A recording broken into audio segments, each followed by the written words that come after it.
la noción de competencia, su pertinencia para el estudio del aprendizaje de las acciones verbales. Desde hace una década, la lógica de la formación por competencias ha invadido el campo educativo, presentándose como un intento de redefinición y de organización a través de un concepto tan general, la noción misma de competencia, como apto para diferenciar los tipos de competencia, los objetos y propósitos de los procesos de formación y las capacidades adquiridas por o solicitadas a estudiantes y formadores. Su aparición se inscribe en un movimiento de crítica al estado de situación y, en particular, a la concepción dominante, según la cual la educación-formación se orienta a la transmisión de saberes colectivos formalizados. Tal concepción subsiste y merece una discusión seria. Sin embargo, los múltiples debates educativos de los siglos XIX y XX prueban que los problemas de identificación y de conceptualización de los objetos, contenidos y métodos de la formación son permanentes, complejos y portadores de desafíos que no se reducen a la oposición saberes-competencias. Toda corriente pedagógica crítica e innovadora debe interrogarse sobre las realidades designadas por los nuevos conceptos y sobre el carácter político, social y epistemológico del movimiento que la sustenta. La primera parte de este capítulo aportará respuestas a estas dos cuestiones. Para ello, describiremos los grandes debates que orientaron el proyecto de educación moderna y luego se nutrieron de las insuficiencias de esta para comprender la naturaleza de los problemas que pretendía resolver la lógica de la formación por competencias. También intentaremos recuperar la historia de construcción del concepto de competencia en el campo científico y presentaremos sus diversas significaciones, incluso las contradictorias. Para finalizar esta parte, analizaremos los efectos de transposición al campo educativo de un concepto eslogan cuya semántica es muy lábil. En la segunda parte pondremos un aparato conceptual sustitutivo para diferenciar y articular las propiedades de las actividades contempladas para la formación, a partir de las cuales pueden definirse los objetos y propósitos de la enseñanza y las capacidades requeridas en los alumnos potenciales y sus capacidades efectivas, tal como se manifiestan antes, durante y después de un proceso explícito de formación. Asimismo, intentaremos explicar las articulaciones entre las dimensiones prácticas del saber hacer y las dimensiones representativas de los saberes y o conocimientos. Esta propuesta será ilustrada con el análisis de una intervención didáctica en la enseñanza de la expresión oral.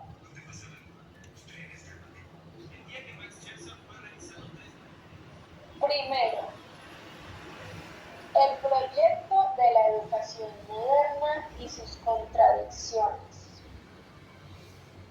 Con prestigio precursores,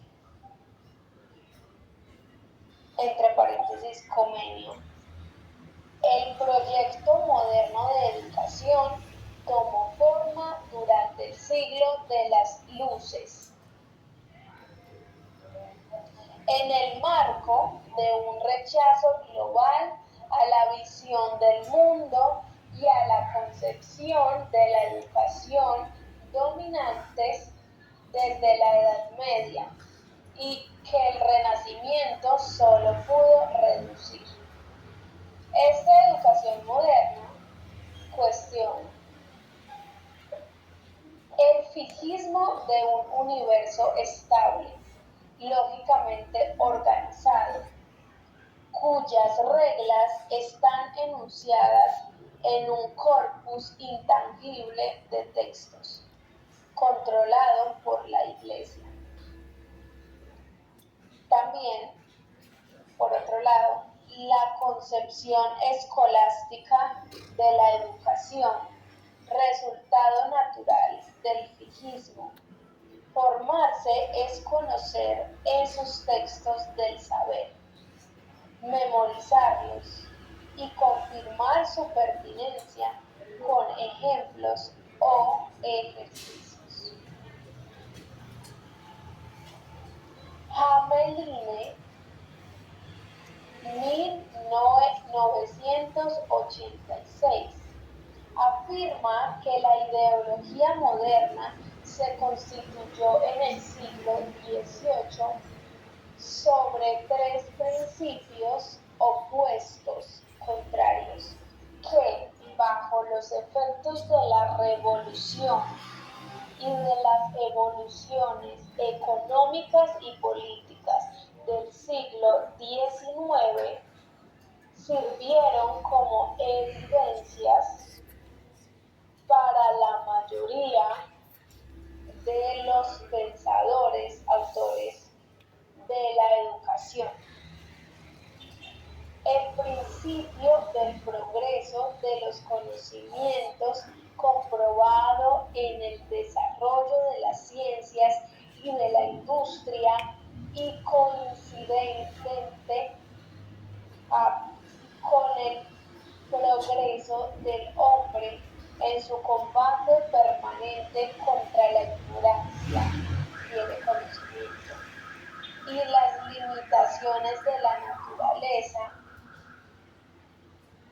El principio de la educabilidad de los niños, otro principio, y en general de los adultos que tienen los recursos necesarios para participar en el movimiento de construcción de los conocimientos, y el principio de la democracia igualitaria, que requiere que todos los ciudadanos puedan encontrar en la educación los medios para desarrollar su propia autonomía independiente, participando así en la profundización de la cohesión social.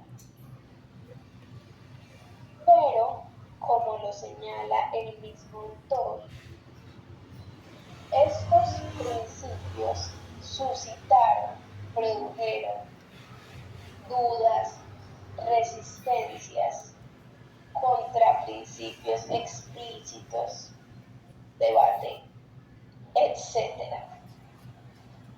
En efecto, el progreso, avance de los conocimientos, se trata de un progreso del hombre.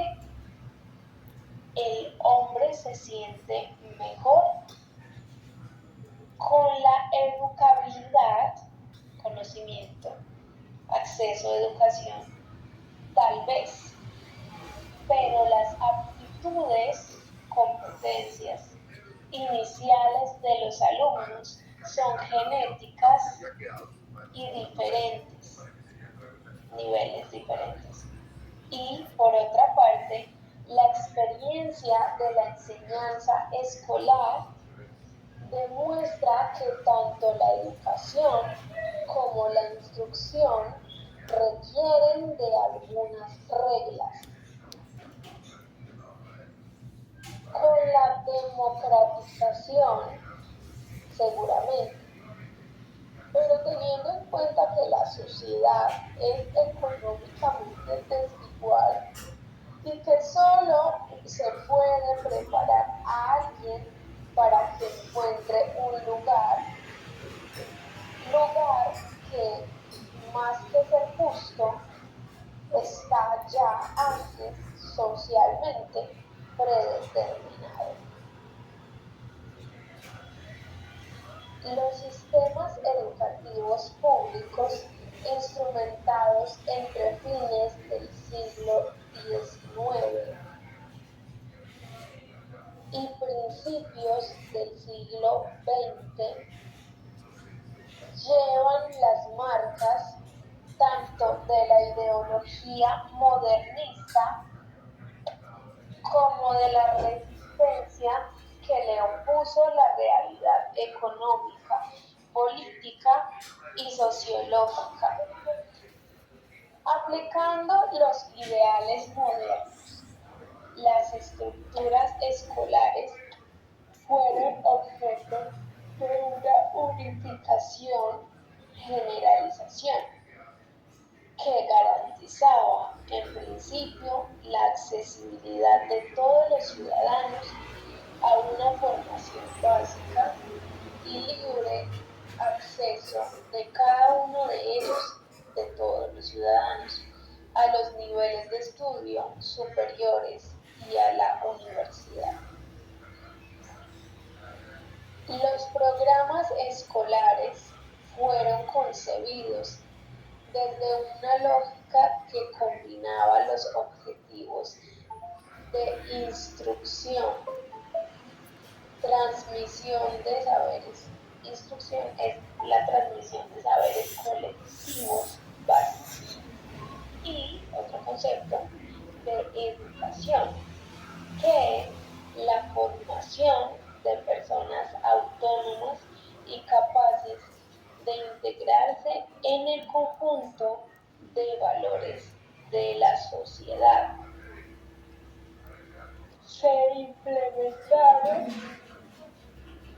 mecanismos de regulación y de evaluación con certificaciones controladas por el Estado, cuyo objetivo era otorgar a cada individuo un estatus socioescolar, independientemente de su estatus social, económico y cultural de origen.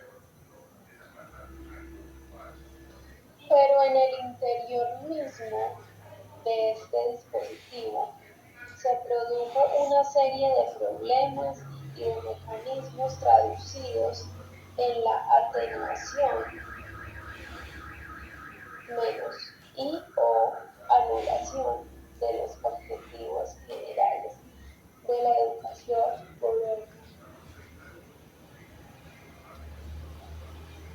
Sus consecuencias son bien conocidas y presentamos a continuación las principales. Primero, al mismo tiempo que toma a su cargo los sistemas escolares, el Estado pretende formar ciudadanos adaptados a su realidad, es decir, a un sistema político y económico injusto, lo que genera representaciones colectivas del hombre también injustas. 2. Las propiedades de educabilidad de los estudiantes no son consideradas porque la ideología colectiva resiste al viejo adagio discat apuero magister. La identificación de esas propiedades es técnicamente problemática y subsiste una tensión no resuelta entre objetivos de realización del sí y objetivos de adaptación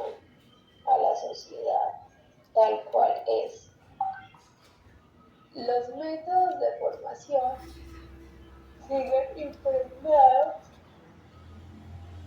de la tradición escolástica, enseñanza directa y verbal, aprendizaje por memorización, deducción como análisis y ejercicios de aplicación.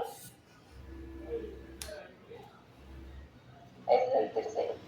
Cuarto, por la naturaleza de los procesos de evaluación, certificación, en lugar de corregir las desigualdades sociales, el sistema escolar las reproduce, más y más desigualdades e injusticia, porque los saberes escolares son en parte inevitablemente obsoletos, pasaron. Luego, las capacidades que constituyen el verdadero éxito social se adquieren fuera de dicho sistema. La gran cantidad de reformas y de proyectos de reorientación que se ocurrieron durante el siglo XX, pueden ser analizados como otros tantos intentos por corregir esta situación, de modo de alcanzar los objetivos de la educación moderna. En este proceso se inscribe la prédica de los nuevos pedagogos de principios de siglo.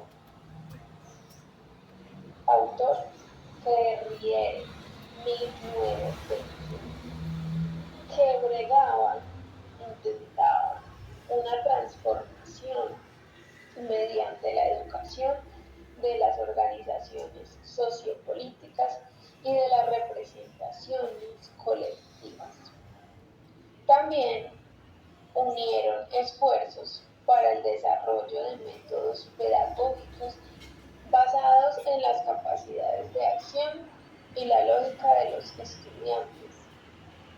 Más recientemente, otros autores en la misma línea de pensamiento cuestionaron la neutralidad social de los saberes. Dentro de eso va la teoría de Bourdieu, 1980. Intentaron modificar la obsolencia de los programas escolares y analizaron los efectos de autonomización, adaptación que ejercen los procesos de mediación utilizados en clase. La lógica de la formación por competencias parece integrarse a ese movimiento permanente de adaptación, pues propone una aprehensión de las capacidades de los alumnos menos asociada al dominio de saberes formales o escolares, que poco contribuyen a la movilidad social, a la sociedad. No obstante, esta lógica proviene de un movimiento opuesto, neoliberal, indiferente a los objetivos de democratización, socialización,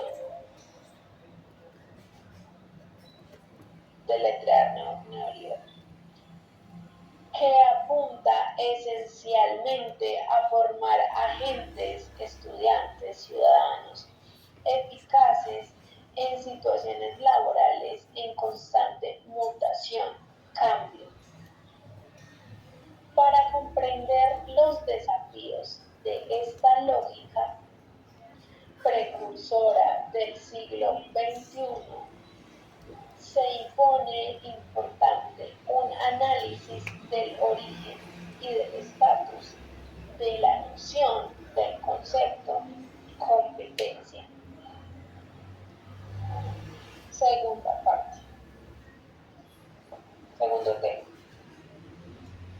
Las competencias, origen y estatus epistemológicos. El término competencia es incorporado a la lengua francesa, origen a fines del siglo XV, para designar la legitimidad y la autoridad conferidas a las instituciones en el tratamiento de determinados problemas. Un tribunal es competente en materia de. Desde fines del siglo XVIII se extendió su significación al nivel individual y comprende toda capacidad adquirida por el saber o la experiencia. Como esta aceptación de sentido común es más bien vaga, algunas corrientes de las ciencias humanas intentaron atribuirle un significado más preciso mediante un proceso de reapropiación que se realizó en 4 grandes etapas, proceso-tiempo. La expresión, palabra, concepto, competencia lingüística fue introducida por Chomsky en un artículo en el año 1955, que constituye uno de los textos fundadores de la revolución cognitiva deletrear en las ciencias humanas. El autor deseaba combatir el behaviorismo lingüístico,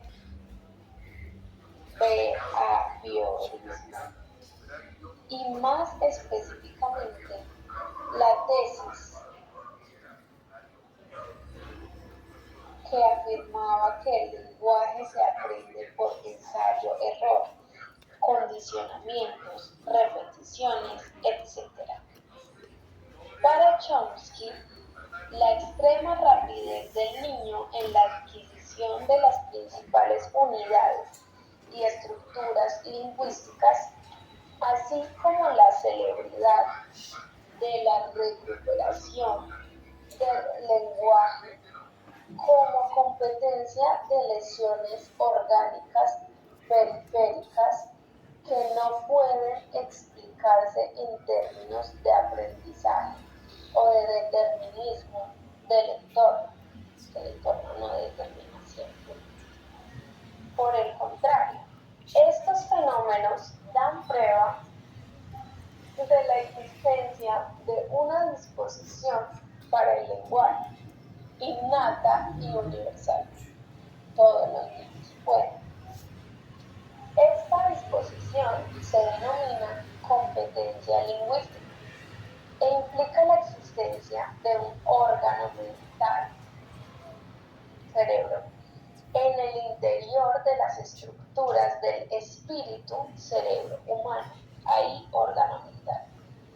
Este órgano dota al sujeto de una capacidad ideal e intrínseca para producir y comprender cualquier lengua natural.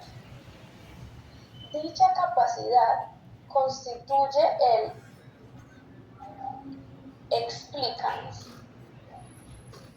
explicación última de todo fenómeno del lenguaje que se realiza a través de performances concretas, acciones, situaciones, que no presentan, sin embargo, un carácter ideal, debido a que dependen también de la utilización de otros órganos mentales, por ejemplo, la memoria, y están condicionadas por diversas limitaciones comportamentales y por ciertos factores de orden social y contextual.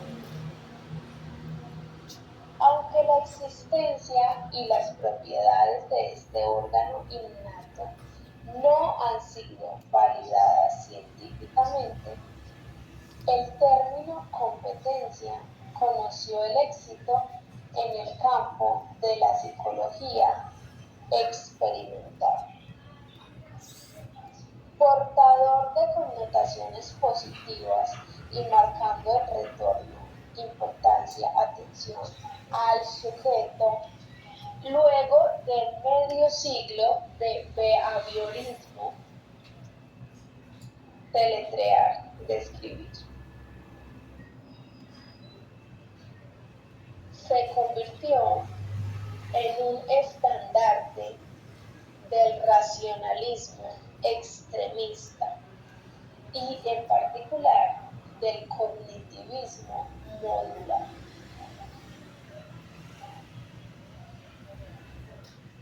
Relación. Según esta corriente, relación autor-foro 1983-1986, dice que todas las funciones psicológicas superiores, dentro de estas la atención, percepción, memoria, etc.,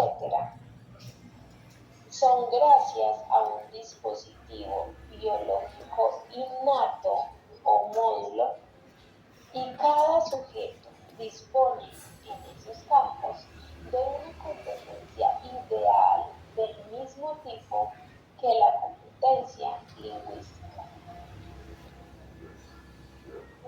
Desde esta perspectiva, el término competencia sustituye al de inteligencia. Más precisamente, la inteligencia es definida como la suma de las competencias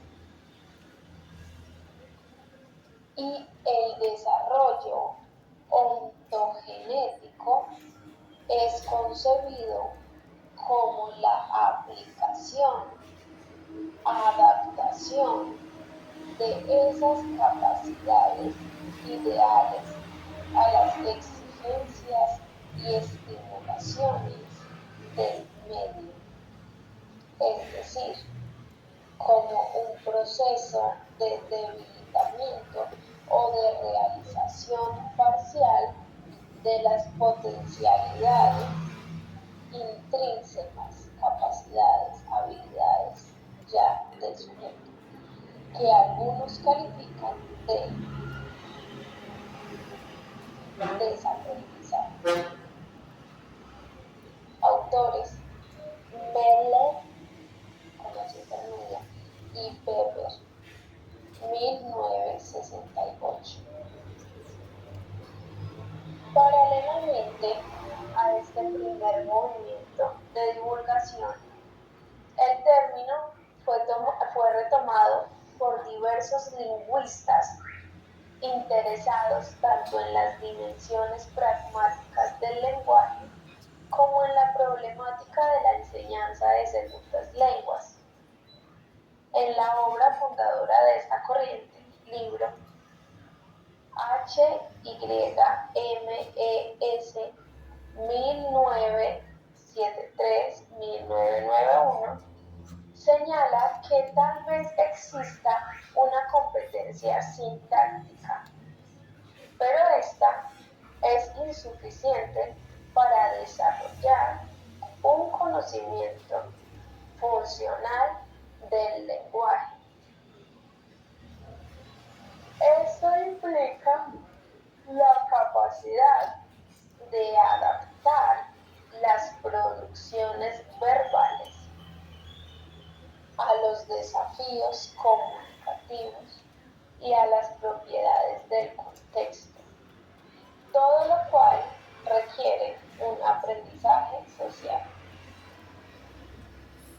El autor propone que la enseñanza de las lenguas apunte a desarrollar esas competencias de comunicación que se diferencian en competencias narrativa, conversacional, retórica, productiva, receptiva, etc., La psicología cognitiva retomó el concepto chomskyano al pie de la letra.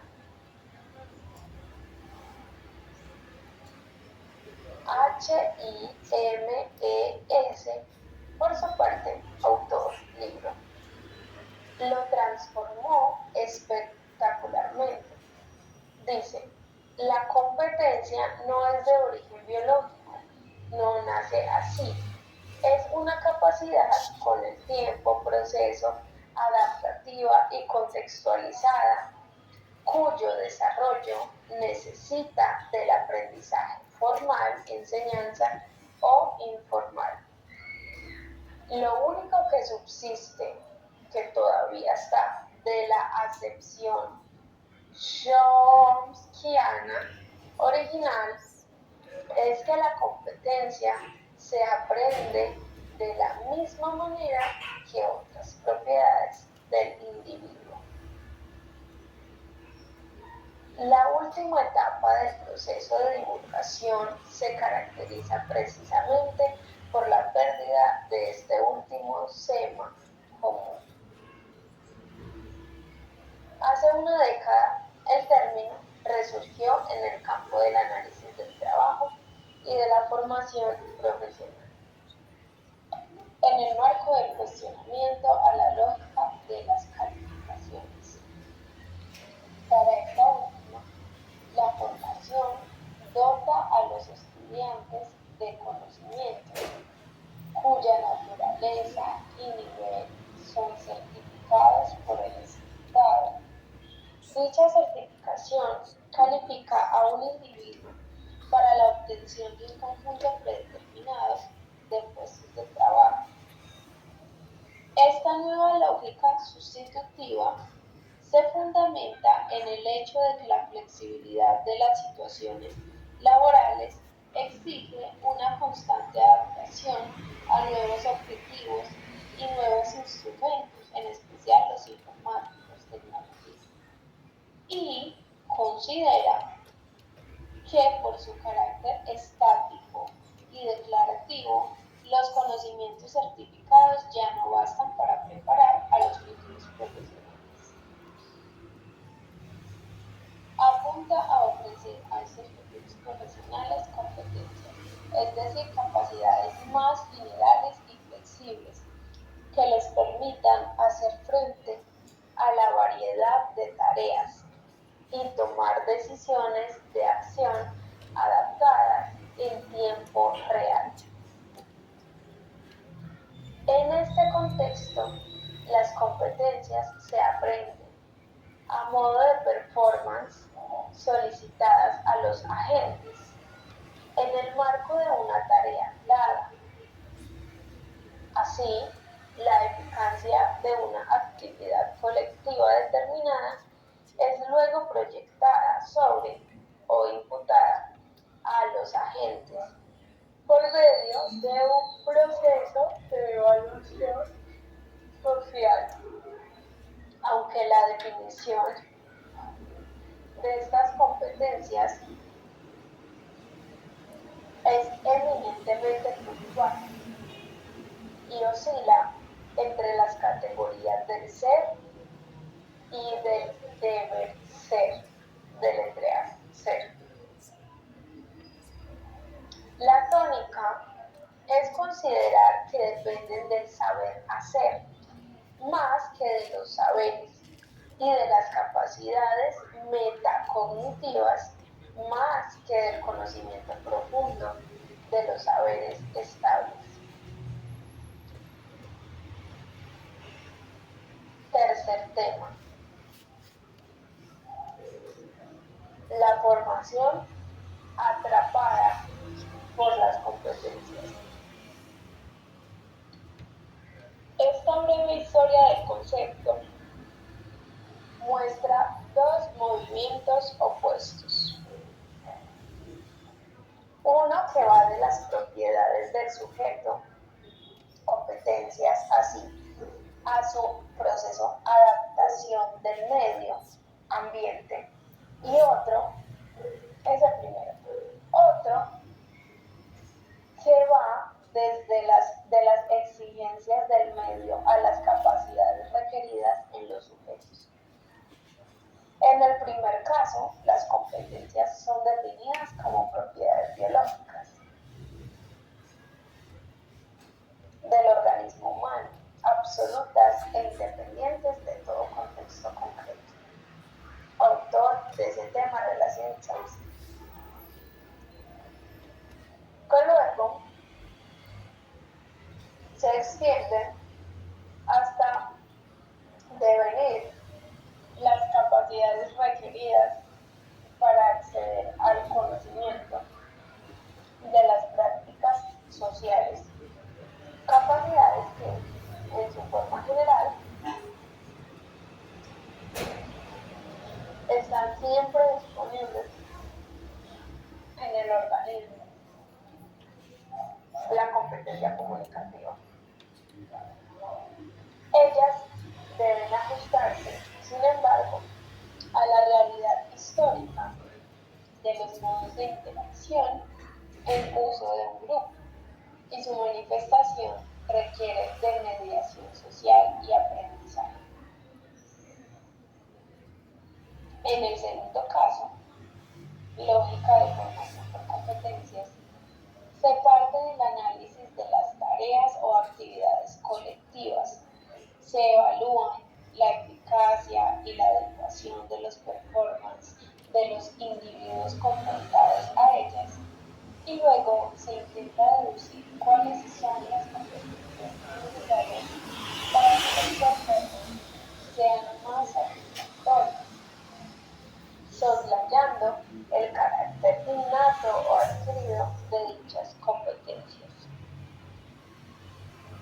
La fase inicial del primer movimiento constituye no solo uno de los tantos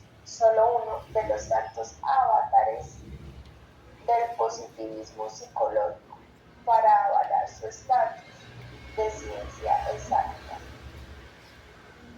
pues esta disciplina procura frecuentemente reducir lo humano a su dimensión biológica.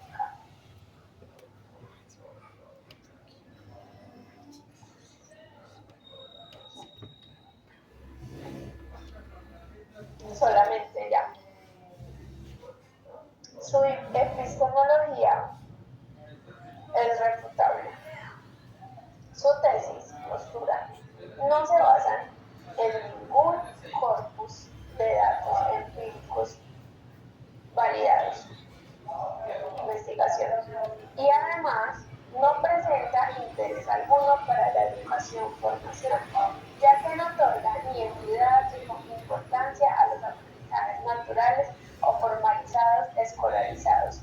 La segunda fase de este movimiento, que emana de corrientes sensibles a los problemas educativos, testimonia una sana reacción a este exceso.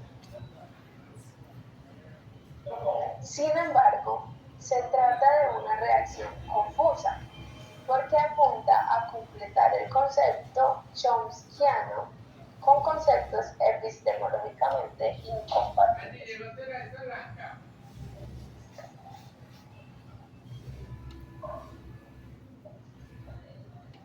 Por otra parte, es una reacción poco útil en el plano didáctico, ya que solo consiste en revertir, en términos de competencias, los objetivos de la pedagogía del mismo nombre: las competencias narrativas, argumentativas, poéticas, etc. En sus aspectos generales, el segundo movimiento nos parece más interesante. Es parte del marco epistemológico al que lo adherimos, pues a diferencia de la ideología del sujeto omnipotente del pensamiento racionalista, o sea, el pensamiento racionalista considera al sujeto poderoso, omnipotente, plantea como datos esenciales la actividad colectiva humana, incluyendo las tareas laborales y la importancia decisiva de las evaluaciones sociales, bajo cuyo efecto las capacidades son imputadas a los agentes humanos y pueden ser internalizados por ellos. Esta corriente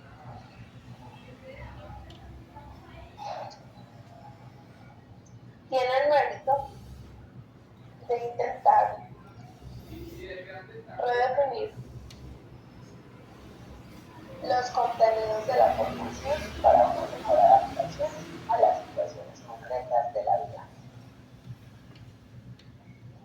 atenuando así el inmovilismo social generado por otros modos de formación.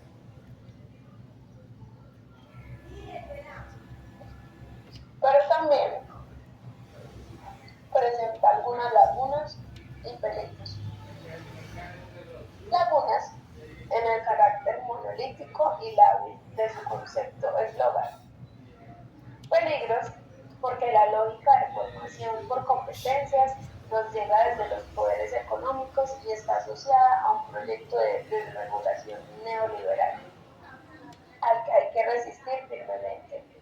Aún comprendiendo por qué bajo los efectos de este segundo movimiento de formación está hoy atrapado por las competencias, según Perrenot en 1999, nos parece indispensable denunciar las condiciones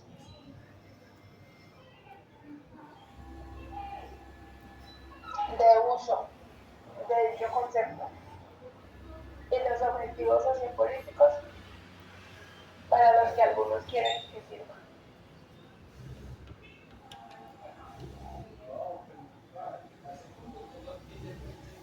¿Qué se entiende actualmente por competencias?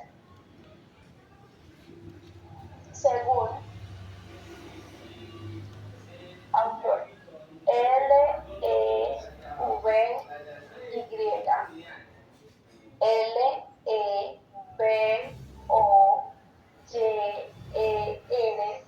año 1996, se trata de repertorios de comportamientos que hacen eficaces a las personas en una situación dada.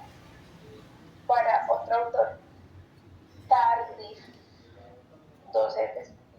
1994, él dice que se trata de un sistema, las competencias son un sistema de conocimientos declarativos,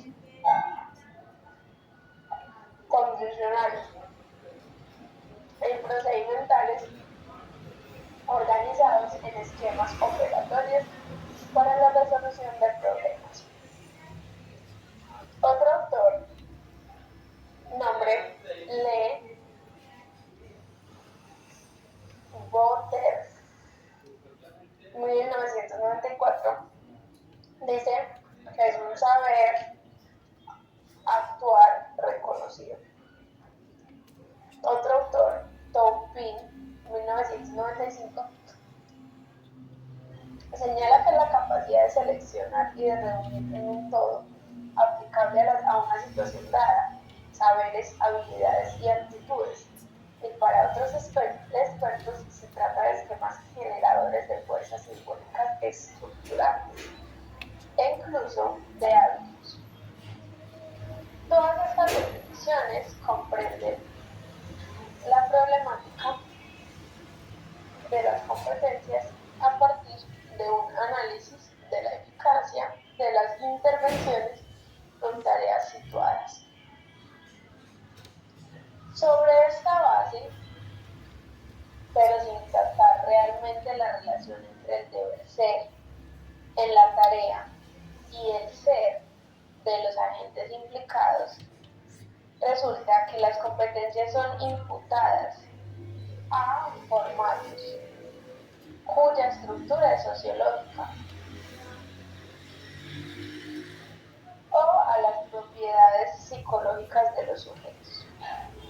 En este último caso, Estas propiedades pueden responder a comportamientos, conocimientos, actitudes o al saber hacer. También pueden ser capacidades transversales, ya se trata de una conjunción de diversas dimensiones del funcionamiento humano o de una generalización propiamente metacognitiva. Finalmente, estas competencias pueden convertirse en objetivos de enseñanza y en capacidades solicitadas a los docentes. Sin caer en el purismo conceptual exagerado, parece que no se puede pensar la problemática de la formación utilizando un término que incluya todo lo que se denomina funciones psicológicas superiores. Autor Bronkhart y Friedrich, 1999. Que acepta y anula a la vez las opciones epistemológicas referidas al estatus de estas funciones, que son saber, hacer, comportamiento, etc., y el de sus determinismos sociológicos o biopsicológicos. Esta función es más lamentable aún porque la lógica de la formación por competencias nos llega en un momento en que el esclarecimiento de los desafíos de la formación es más necesario que nunca.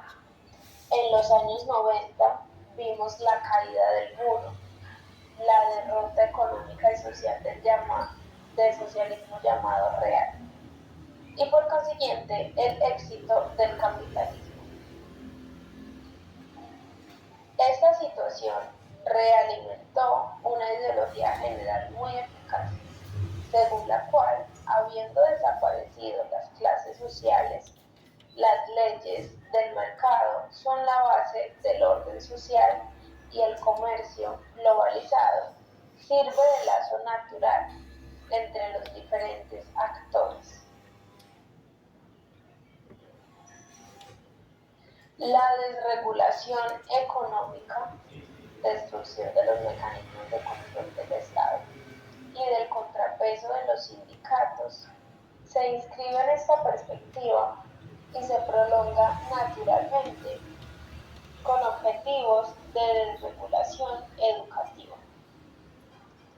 Los proyectos en Suiza y en otros países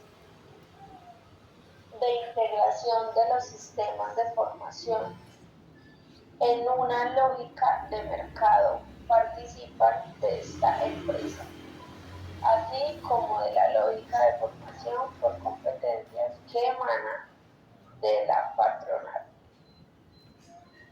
Como ya señalamos, la problemática a la que apunta esta lógica es real e importante, y ese control patronal resulta del rechazo y de la lentitud de los sindicatos para considerar la realización de las mutaciones económicas, cambios y la intimidad de las situaciones laborales. No se trata de cuestionar el interés de los especialistas de la formación en estas problemáticas, pero este interés debe estar acompañado de la reformulación de un proyecto político educativo que defina valores y objetivos que no se reduzcan a los que induce la lógica del mercado.